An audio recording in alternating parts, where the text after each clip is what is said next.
అనగనగా పూర్వం రంగడు అనే వ్యక్తి కూలి పనులు చేసుకుంటూ నగరంలో జీవించేవాడు. అతని భార్య పేరు రేవతి. వాళ్ళకి 1 ఏడాది వయసున్న ఒక కొడుకు కూడా ఉంటాడు. అయితే అతనికొచ్చే సంపాదన ఏమాత్రం సరిపోయేది కాదు. అంతేకాకుండా అతనికప్పుడప్పుడు మద్యం తాగి ఇంటికొచ్చే అలవాటు కూడా ఉంది. అలా ఒకరోజు మద్యం తాగి ఇంటికొచ్చిన రంగడితో భార్య రేవతి ఇలా అంటుంది, యాయా, మనం ఈ నగరంలో బతకడానికి కావలసినంత సంపాదన నీకు ఏమాత్రం రావడం లేదు. ఇక్కడ ప్రతి వస్తువు కొనాల్సొస్తోంది. నువ్వు ఎంత కష్టపడ్డా నువ్వు తెచ్చే సంపాదన ఇంటి ఖర్చులు కూడా సరిపోవడం లేదు. అందుకే కొద్ది రోజులు మనం గ్రామానికి వెళ్ళిపోదాం. నువ్విక్కడ చేసే పనేదో అక్కడే చేయి. కొంత డబ్బులు సంపాదించుకున్న తర్వాత అప్పుడు కావాలి అనుకుంటే మళ్ళీ మనం ఈ నగరానికి రావచ్చు అని చెప్పడంతో భార్య మాట కాదనలేక నగరం నుండి గ్రామానికి తన కాపురాన్ని మారుస్తాడు రంగడు. ఆ గ్రామం ఒక దండకారణ్యాన్ని ఆనుకుని ఉంటుంది. ఆ అరణ్యం చాలా పెద్దది.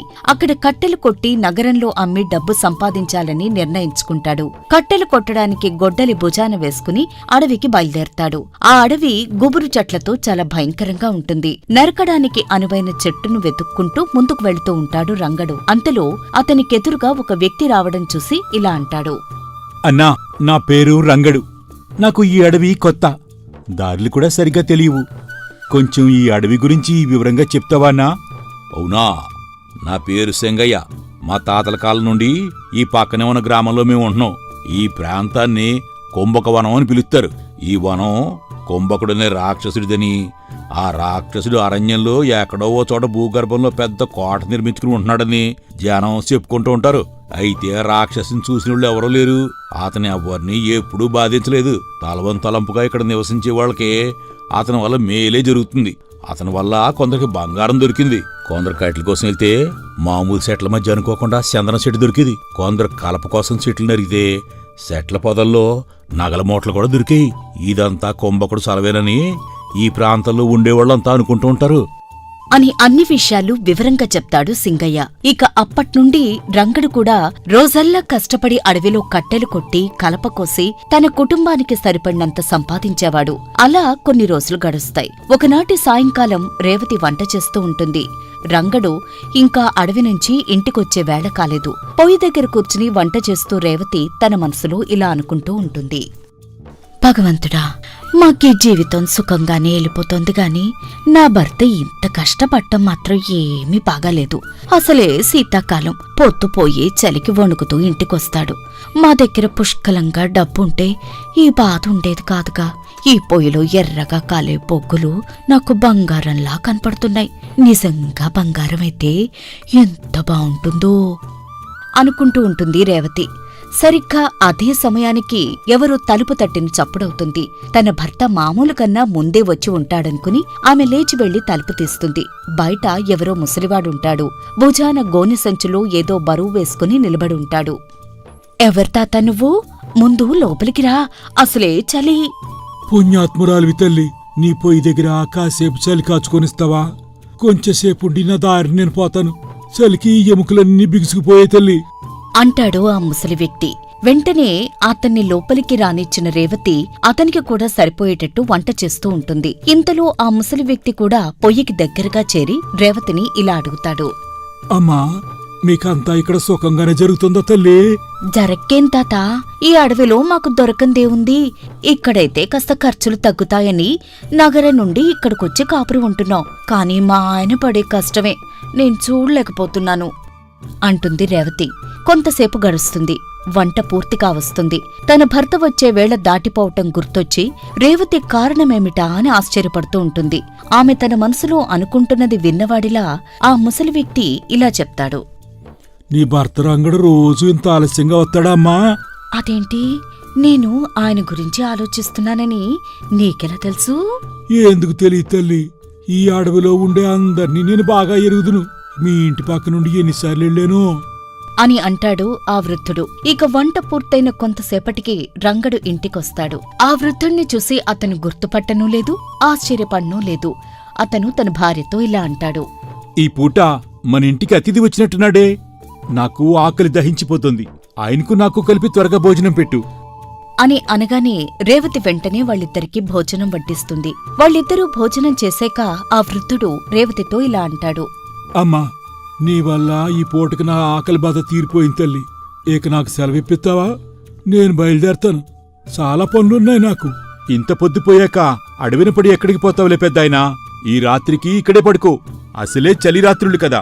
అవునవును, తెల్లారి పోదువులే తాత. పొయ్యి పక్కనే చాపేస్తాను, గొంగళి ఇస్తాను, వెచ్చగా పడుకో అని అంటుంది రేవతి. ఆ వృద్ధుడు అందుకు సమ్మతిస్తాడు. అతను ఆ కుటీరంలో ఒక మూల పడుకుని వెంటనే గురకపెట్టడం మొదలు పెడతాడు. ఇంకో మూల రంగడు, రేవతి పిల్లవాణ్ణి పెట్టుకుని పడుకునుంటారు. చీకట్లో తన భర్త నవ్వుతుండడం గ్రహించి, ఇంత అర్ధరాత్రి వేళ ఎందుకు నవ్వుతున్నావు? అంతగా ఏం గుర్తొచ్చిందేమిటి నీకు? ఎందుకా? ఈ కుంభకుడు చూడు, వాడికి ఏం కర్మొచ్చింది? పాతాళంలో వాడికి ఒక పెద్ద ఊరంత కోట ఉందట, అంతులేని పరివారముందట. అయినా ఈ చలిరాత్రి మన పంచన చేరి మనం తినే తిండి తిని పొయ్యి పక్కన గొంగళి కప్పుకుని నేల మీద పడుకున్నాడు చూడు. ఏటి, ఈ ముసలాయన కుంభకుడా? అంటే అందరూ చెప్పుకునే ఆ రాక్షసుడా? ఈ సంగతి తెలిస్తే తలుపే తెరవకపోదునే. అతనికి ఆతిథ్యమిచ్చి చాలా మంచి పని చేశావు. అతను నిజంగా మంచివాడే. తనను బాగా చూసిన వారికి ఎంత ఉపకారమైనా చేస్తాడు అని అంటాడు రంగడు. రేవతి ఆ వృద్ధుణ్ణి గురించే ఆలోచిస్తూ నిద్రలోకి జారుకుంటుంది. ఇక ఆమెకు మళ్లీ మెలకు వచ్చేసరికి బాగా తెల్లవారిపోతుంది. రోజు తెల్లవారక ముందే బయటికి వెళ్లే రంగడు ఇంకా నిద్రపోతూనే ఉంటాడు. ఆమె అతన్ని లేపి ఇలా అంటుంది, ఏమయ్యో, చూడు ఎంత పొద్దెక్కిందో. మనకన్నా ఆ ముసలాయనే నయం. మనకి చెప్పనైనా చెప్పకుండా బయటికెళ్ళిపోయాడు. వెళ్ళిపోయాడా? మరి ఆ సంచి వదిలేశాడెందుకో? ఒకవేళ మనకోసమే వదిలేసింటాడా? అందులో ఏముందో చూద్దాం అంటూ రంగడు ఆ మూలనున్న సంచిని ఇవతలకు లాగి దాని మూతికున్న తాడును విప్పుతాడు. ఒక్కసారిగా రేవతికి కళ్ళు జిగేలుమంటాయి. సంచి నిండా వేలకు వేలు బంగారు నాణాలుంటాయి. నేను చెప్పలేదా, ఈ ముసలాడు కుంభకుడే. ఇంకెవరి దగ్గరుంటుంది ఇంత బంగారం? మనకి సహాయం చేయడం కోసం మన ఇంటికి వచ్చాడు. ఇదంతా మన దగ్గర ఉన్నట్టు తెలిస్తే ప్రమాదం. అందుచేత ఖర్చుకు ఒక 100 నాణాలు ఉంచుకుని మిగిలినవన్నీ చెట్టు కింద పాతేద్దాం అని అంటాడు రంగడు. అలా వాళ్ళిద్దరూ కలిసి ఆ నాణాల సంచిని ఇంటి ముందు చెట్టు కింద పాతేస్తారు. రంగడు ఆ రోజున మామూలు వేళకు అడవికి పోడు. అతడు ఖర్చు కోసం తీసిన బంగారం పట్టుకుని నగరానికి వెళతాడు. అలా సాయంత్రానికి రంగడు బండి మీద తిరిగి వస్తాడు. బండి నిండా ఇంటికి కావలసిన వస్తువులు అనేకం ఉంటాయి. ఆ వస్తువులు చూసి రేవతికి పరమానందమవుతుంది. ఆ రేవతి, నేను ఈ సామాన్తో పాటు బండి కూడా కొనేశాను. పట్నం పోవాలంటే ఎలాగో బండి కావాల్సిందే కదా. ఇంత డబ్బు పెట్టుకుని అంత దూరం ఎవడు నడుస్తాళ్లే అని అంటాడు రంగడు. అతని వాలకం చూస్తే పట్నంలో బాగా తాగొచ్చినట్టు కనపడతాడు. రేవతికి వెంటనే కోపం వచ్చి ఇలా అంటుంది, తీసుకుపోయిన డబ్బంతా అయిపోయిందా, లేక ఏమన్నా మిగిల్చావా? అయితే ఏంటి, ఇంకా ఉంది కదా చాలా. ఆ చెట్టు కింద దాచిందంతా ఏం చేసుకుంటాను చెప్పు?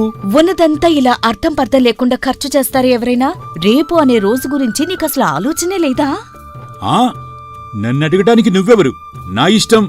పంతం వచ్చిందంటే నేను బంగారమంతా ఇవాళ్లే ఖర్చు చేసేస్తాను అంటూ రంగడు ఆమెను కొడతాడు. ఆమె ఎన్నడూ భర్త చేత ఒక మాట కూడా పడియెరగదు. అతనిలో అంత మార్పు వచ్చినందుకు ఆమె విచారిస్తుంది. ఆ రోజు నుండి రంగడు చెట్టు కింద తవ్వి అంతులేని బంగారం తీయటం, బండెక్కి పట్నానికి పోవటం, బండి పట్టినన్ని వస్తువులు కొనటం, తప్పతాగి ఇంటికి రావటం ఇలా చేసేవాడు. ఇలా ఉండగా ఓ రోజు ఆ ముసలాయన మళ్లీ ఆ ఇంటికొచ్చి రేవతిని చూసి ఇలా అడుగుతాడు, తల్లి, ఎలా ఉన్నావు? నీ భర్తేడీ కనపట్టం లేదు. ఏం చెప్పమంటావు తాత? ఆ రోజు నువ్విచ్చిన ధనంతో ఆయన రోజూ తాగుతున్నాడు. ఏ మాత్రం అభ్యంతరం చెప్పినా నన్ను కొడుతున్నాడు. ఆ ఐశ్వర్యం వచ్చినప్పటి నుండి నాకు జీవితంలో సుఖమే తగ్గిపోయింది. ఇప్పుడు ఆయనకు నా మీద, పిల్లాడి మీద కాస్త కూడా ఆపేక్ష లేదు. ప్రతిరోజు అలా పనికి మాలిన వస్తువులు కొంటూనే ఉంటాడు. నిజానికి డబ్బు లేకపోయినప్పుడే అందరం సుఖంగా ఉన్నాం. ఇప్పుడు నువ్వే ఏదో ఒకటి చేయకపోతే తొందరలో మా ఆయన ఆ మిగిలిన బంగారం కూడా తగలేస్తాడు. అతని తాగుడు విషయం పక్కన పెడితే మిగతాదంతా మీకోసమే కదమ్మా ఖర్చు చేస్తున్నాడు. ఇంత ఖర్చవుతోంది గాని నాకు కావలసిన వస్తువు ఒక్కటి కూడా అమరలేదు తాత. ఈ లోపుగా నువ్విచ్చిన బంగారమంతా తరిగిపోతోంది. ఆయన లేని సమయంలో ఓ నాడు చెట్టు కింద తవ్వి చూశాను. ఆ సంచిలో చాలా కొద్ది నాణాలే ఉన్నాయి. నేను భయపడిందంతా అయింది. బంగారం మొత్తం అయిపోతుంది. బంగారం పోతే పోయిందిలే అమ్మా. బంగారం లాంటి నీ భర్తను తాగుడు మానిపించడానికి నువ్వు ప్రయత్నించలేదా మరి? నేను ఆ పని చేద్దామనుకునే లోపే ఓ సాయంకాలం మా ఆయన కోసం రాజభటులొచ్చారు. అప్పుడు మా రంగడు తప్పతాగున్నాడు. అప్పుడేం జరిగిందంటే, ఏయ్, నీకు నిధి దొరికిందట కదా, ఆ విషయం రాజుగారికి ఎందుకు తెలియజేయలేదు? నిన్ను పెడరెక్కలు విరిచి కట్టిదామని రాజుగారు ఆదేశించారు. మర్యాదగా మాతనాడు. ఏంటి, నన్ను పెడరెక్కలు విడిచికడతారా? ఎవర్రా మీరు? అంటూ మా ఆయన వాళ్ల మీద గొడ్డలు తీసుకుని కలియబడ్డాడు తాత. రాజభటులు కత్తులు దూసి ఆయన పొడిచారు. ఇదంతా నా కళ్ల ముందే జరిగింది. అది చూసి నేను కళ్ళు తిరిగి పడిపోయాను. ఇంతలో ఆమెను ఎవరో పిలుస్తున్నట్టు వినపడుతుంది. ఆమె కళ్ళు తెరిచి చూస్తుంది. తన ముందు రంగడు నిల్చుని ఉంటాడు. కాని ఆ వృద్ధుడు అక్కడ కనపడ్డు. రేవతి, రేవతి, ఏంటి ఈరోజు ఇంకా పడుకున్నావు? అని రంగడు ఆమెను పిలుస్తూ కనపడతాడు. అప్పుడే తూర్పు తెల్లవారుతూ ఉంటుంది. పొయ్యి పక్కన ఆ ముసలివాడు కంబలి కప్పుకుని నిద్రపోతూ కనిపిస్తాడు. రాజభటులు కూడా కనిపించరు. రేవతికి అంతా విచిత్రంగా అనిపిస్తుంది. ఏంటలా ఉన్నావు? నీకేం పీడికల రాలేదు కదా? అని అంటాడు రంగడు రేవతిని చూసి నవ్వుతూ. ఎప్పటిలాగా తన భర్త మళ్లీ మామూలుగా కనిపించేసరికి రేవతికి పట్టరాని ఆనందం కలుగుతుంది. అవునా, ఇదంతా కళ, చాలా సెట్టగలొచ్చింది అని అంటుంది. అలా వాళ్ళు మాట్లాడుకుంటూ ఉండగా ఆ వృద్ధుడు కూడా నిద్రలేస్తాడు. సూర్యోదయం కాబోతోంది, నేను బయటికి వెళ్ళాలి. నాకు ఆ ముసలానికి కాస్తంత గంజిపోయి రేవతి అని అంటాడు రంగడు. సరే అని లోపలికి వెళుతుండగా ఆ వృద్ధుడు కూడా ఇలా అంటాడు. సరే తల్లి, నేనుకెళ్ళొస్తాను అని అతను బయలుదేరుతూ ఉంటే అతన్ని ఆపి రేవతి ఇలా అంటుంది. ఉండు తాత, నీక్కూడా కాస్త గంజి పోస్తాను. ఎంత దూరం పోవాలో ఏంటో, ఎక్కడ అన్నం దొరుకుతుందో తెలియదు కదా, కాస్త గంజి తాగి వెళ్ళు. లేదు లేదమ్మా, ఇప్పటికే చాలా ఆలస్యమైపోయింది. చాలా దూరం వెళ్ళాలి నేను అంటూ ఆ ముసలాయన అక్కడి నుండి బయలుదేరి వెళ్లబోతాడు. అప్పుడు రంగడు ఇలా అంటాడు. ఓ పెద్దాయనా, ఆగు! నీ మూట తీసుకోకుండా ఇక్కడ వదిలి వెళ్ళిపోతున్నావేంటి? అది కూడా ఎందుకులే బాబు, మాత బరువు, అందులో మీకు పనికొచ్చేదేమన్నా ఉంటే వాడుకోండి అని చెప్పి ఆ ముసలాయన నెమ్మదిగా నడుచుకుంటూ అక్కడి నుండి వెళ్ళిపోతాడు. అప్పుడు రంగడు మూలనున్న ఆ మూట ఎత్తి, అమ్మో, ఇది ఎంత బరువుందో! ఇవి ఖచ్చితంగా బంగారు నాణేలే అయ్యుంటాయి. నేను చెప్పలేదా రాత్రి నీతో, అతను కుంభకుడని? మనకి బహుమానం ఇచ్చి మరీ వెళ్తున్నాడు అని అంటాడు రంగడు. అప్పుడు రేవతి కంగారు పడుతూ ఇలా అంటుంది. ఒద్దొద్దు, మనకున్న సిరి సంపదలు చాలు బాబు, నువ్వు వెంటనే ఆ మూటను తీసుకునెళ్ళి ఆ తాతకిచ్చేసే. సరే, నీ ఇష్టం. నువ్వే వద్దంటే నాకు మాత్రం ఎందుకు చెప్పు? ఈ మూట పెద్దానికి ఇచ్చేస్తాలే అంటూ రంగడు ఆ మూటతో బయటికి వెళతాడు. రేవతి గుండె మీద నుంచి పెద్ద బరువు దింపినట్టవుతుంది. అత్యాశ మంచిది కాదు. వల్లమాలిన సిరి సంపదల వల్ల దుఃఖమే గాని సుఖం లేదని తనకు వచ్చిన కల ద్వారా తెలుసుకున్న రేవతి ఆ మూటలో ఏముందో కూడా చూడాలని అనుకోదు.